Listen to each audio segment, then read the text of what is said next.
행복. 여러분 안녕하세요.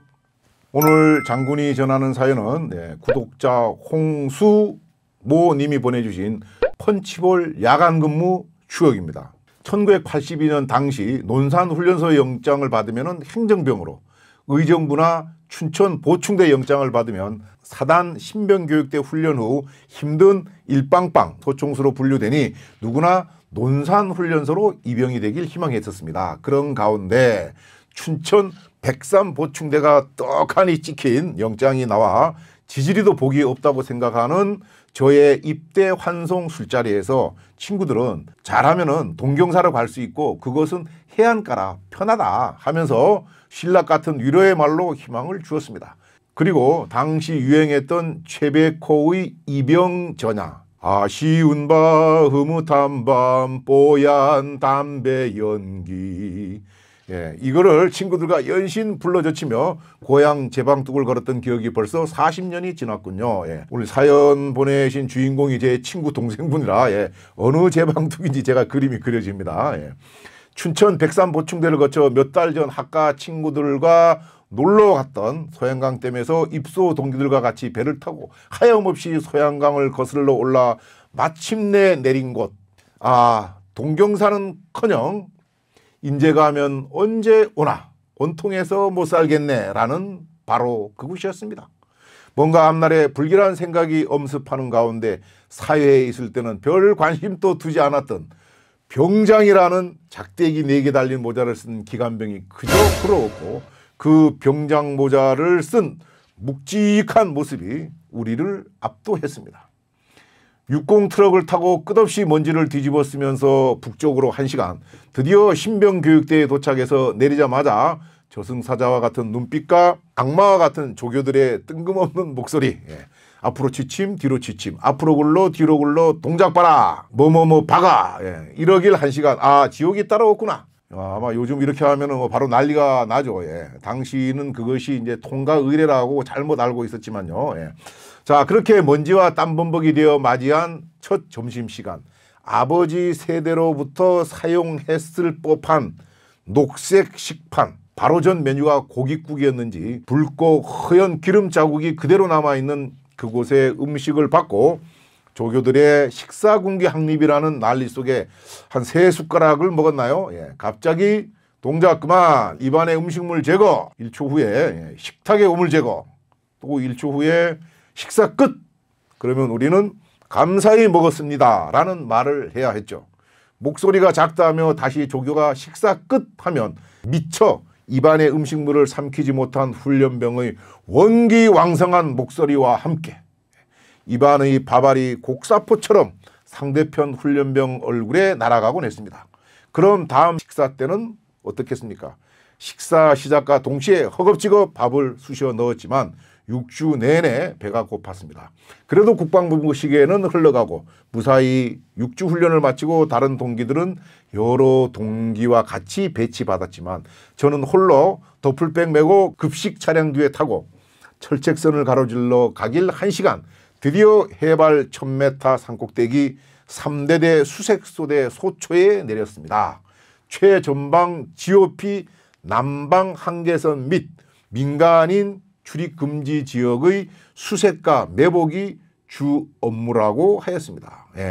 그야말로 최전방으로 배치가 되었어요. 보니까 군대복 없는 놈은 끝까지 복이 없네 라고 생각하면서 주위를 둘러보니 조교들의 눈빛과 다름없는 저승사자들 같은 선임들, 씻지 못하는지 때가 낀 검은 얼굴과 수염, 누런 이, 적어도 5년은 빨지 않은 것 같은 야전 잠바의 검은 얼룩대가 반짝반짝 빛나더군요. 그런데 살면서 보니 식수를 포함한 물을 산 아래 계곡에서 옛날 달동네 물찌개 지듯이 길어오는 지역이라 물이 귀에 함부로 사용할 수 없다 보니 몰골들이 조선시대 산적과 다름이 없었고 나중에 결국 저의 몰골도 그렇게 되었습니다. 아주 정확하고 디테일한 표현입니다. 1982년 2월 달에 제가 육사 졸업하기 직전에 7사단 GOP 지역에 실습을 갔었는데 그때 본 당시 그 GOP 소초원들 모습이 딱 예, 구독자분이 말씀하신 이런 모습이었습니다. 예. 자, 그런 와중에 선임의 첫마디, 아니 힘도 없이 보이는 안경 쓴 XX가 예, 어떻게 왔어? 그 소리는 저에게 절망이었죠. 그런데 저 멀리 움푹 파인 곳에 마을이 보였는데 그곳이 그 유명한 펀치볼이라고 한국전쟁 때 남과 북이 피 튀기면서 일전일퇴했던 곳이라고 선임이 그러더군요. 예. 자, 그렇게 산적과 같은 몰골에 점점 익숙해지던 어느 날 상병 선임과 야간 경계 근무를 하고 있는데 뭔가 느낌이 이상하여 가만히 살펴보니 어둠 속 저 멀리 펀치볼 방면에 어슴푸레하게 사람 인기척이 있었습니다. 간첩인가? 월북 기도자인가?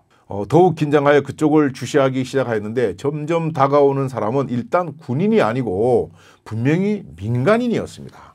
숨소리를 죽이며 기다리고 있다가 수화를 하였고 암고를 알지 못하던 민간인을 체포하였습니다. 잡고 보니 펀치볼 지역 사람인지 아니면 타지 사람인지는 모르지만 20대 후반의 약간 어리바리한 청년이었습니다. 일명 몰북 기도자 같은 사람이었는데 체포 후 바로 소초장님께 보고하였고 대대장님이 오시고 헌병대가 출동하여 민간인을 인계하고 상황을 종료하였습니다. 그 후 연대장님 표창과 부상으로 포상휴가를 받았습니다. 포상휴가를 받았으니까는 군대복이 일단 뭐 있다고 봐야 되는 거 아닌가요, 이거? 예. 이것이 지지복이 없던 제 군대 생활의 운명을 바꾸는 계기인가요? 마침 취사병이 제때 보충되지 않아 제가 취사병으로 명령받고 열심히 밥하고 반찬 만들고 하다가 1년 뒤에 페바로 철수하여 대대 문서연락병으로 근무하라는 명을 받았습니다. 대대 문서연락병은 연대 본부와 사단 본부를 오가며 매일 문서를 전달하고 수령하는 일종의 대대 우체병이었습니다. 메고 다니는 가방에는 때때로 비밀로 분류된 문서들도 있어 한마디로 나름 특수 임무를 수행하는 군인이었던 겁니다. 그 당시 선임들이 그러더군요. 넌 군대복이 좋은 놈이여. 예. 그렇게 저는 중대 ATT, 대대 ATT, 연대 RCT는 물론이고 동계 혹한기 훈련 등 각종 훈련을 빠지고 대신 근면성실하게 매일 가방 하나 둘러매고 특수임무를 위해 서화리, 천돌이, 원통, 인재를 누비고 다녔습니다. 하루는 비상이 걸려 제가 철모에 소총을 휴대하고 원통 버스 정류장에서 사단본부 쪽으로 걸어가고 있는데 외국인만 탄 관광버스에서 외국 남녀들이 저를 보더니 열심히 사진을 찍더군요.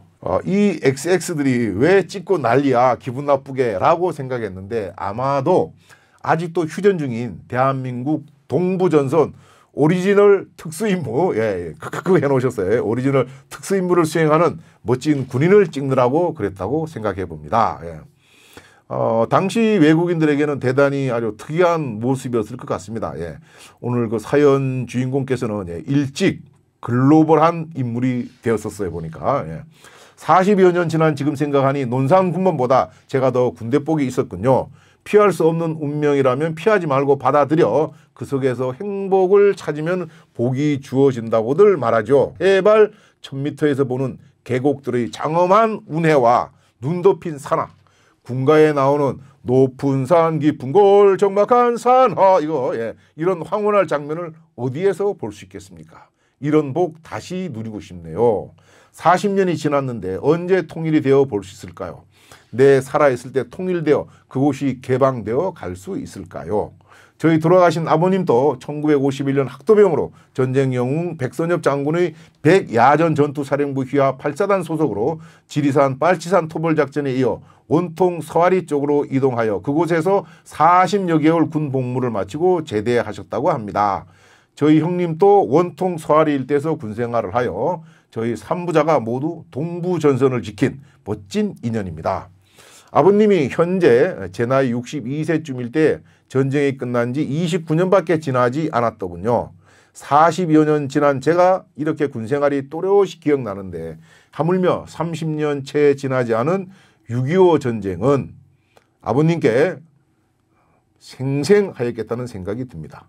아버님이 언젠가 면회를 오셔서 하시던 말씀, 여기도 많이 변했네 하시면서 추억의 눈길로 주위를 둘러보시던 기억이 납니다.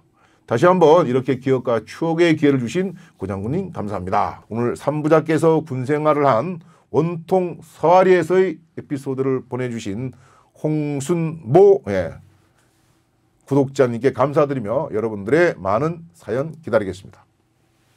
행복!